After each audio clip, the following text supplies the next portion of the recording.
In this video, you will see how to type union symbol on Mac. It's very easy. If you are using Microsoft Word, then go to the Insert tab and here you will see the option of equation. Just click on this option to get this equation window.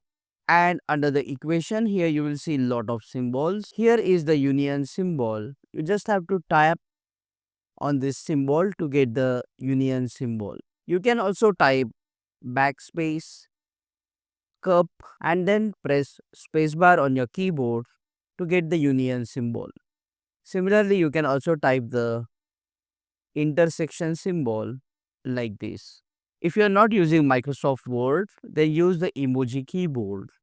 Press and hold the control key on your keyboard, then press and hold the command key and press spacebar to get this emoji window and type union, and here you will see the union symbols. So just click on the union symbol to get the union symbol. If you are typing math, physics or related stuff in the document, click on that like button, comment below and let me know if this video solved your problem. And don't forget to check out these useful videos if you want to learn more about MacBook quickly.